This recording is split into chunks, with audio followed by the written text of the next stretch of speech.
aja. Nah jadi sekarang aku mau ajak kalian bahas kasus ini ya, yang mana ini kasus yang baru-baru terjadi di Bekasi. Soal ibu dan anak dan juga pacar anaknya nih ya, tega menghabisi suaminya sendiri dengan sangat-sangat terencana. Sampai mereka pun sempat sukses nih dengan skenario-nya untuk menghilangkan jejaknya. Karena semuanya sempat tertipu dengan mereka ini nih. Sebelum akhirnya ya semuanya terungkap juga. Yang mana terungkapnya ya ini karena tagihan pinjol sebesar 56 juta yang ada hubungannya dengan hal gila yang udah mereka lakukan. Yang emang ya menurut aku ini kasus bener-bener serem banget sih. Semoga ya orang-orang kayak mereka ini tuh jangan sampai ada di circle hidup kita, apalagi di rumah dan tidur di sebelah kita. Karena terkadang ya yang bahaya itu bukan orang lain yang ada di jalanan, tapi orang yang paling dekat, orang yang paling kita percaya, orang yang selalu senyum di hadapan kita, justru ya secara diam-diam mengintai kelengahan kita, yang kayak yang terjadi di kasus ini. Makanya nih kasus ini harus banget kita bahas di sini ya, supaya kasus ini tuh benar-benar bisa jadi pembelajaran untuk kita semua. Oke lah, kayak gimana kisah dan kasusnya langsung aja kita bahas sedetail mungkin yang aku bisa. Tapi kayak biasa sebelum kita lanjut kita ritual dulu ya. Jadi siapkan minuman dan cemilan kalian. Siapkan juga posisi ternyaman menurut kalian kayak gimana. Jadi kalau udah nyaman, udah santuy.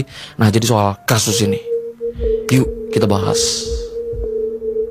Asep Saifuddin yang tinggal dengan istrinya yang bernama Juharia dan juga tinggal dengan ketiga anak mereka di rumah ini yang berada di Desa Taman Rahayu, Kecamatan Setu yang ada di Kabupaten Bekasi. Yang mana keseharian mereka awalnya normal-normal aja. Karena Asep saat itu selalu disibukkan dengan bisnisnya yang sebagai pengusaha aksesoris yang ngejual tas, sabuk, gelang, kalung, dan aksesoris lainnya. Yang emang saat itu ya orderannya pun itu udah sampai keluar daerah. Sampai di usahanya pun dia itu udah punya beberapa karyawan. Sedangkan istrinya si Juharia ini itu cuma ibu rumah tangga. Nah tapi terkadang ya dia juga itu ngebantuin kerjaan suaminya. Nah sedangkan anak-anak mereka itu masih disibukkan sekolah, kecuali anak pertamanya nih si Sylvia ini, yang mana saat itu ya dia ini udah kuliah di Fakultas Hukum di salah satu universitas yang ada di sana. Jadi kayak gitulah latar belakang keluarga mereka yang awalnya ya kelihatan gak ada masalah apapun. Bahkan keluarga mereka juga di lingkungannya ya itu emang dikenal sebagai keluarga yang harmonis bahkan berkecukupan. Tapi ternyata itu tampak depan. Karena dibalik itu semua ya Juharia ini ternyata sering bertengkar dengan Asep karena masalah uang. Karena Juharia ini ya itu pernah memotong gaji karyawan Asep tanpa sepengetahuan Asep. Karena gaji yang harusnya dia kasih ke karyawannya itu sebesar 4 juta, tapi yang dia kasih itu cuma 1,5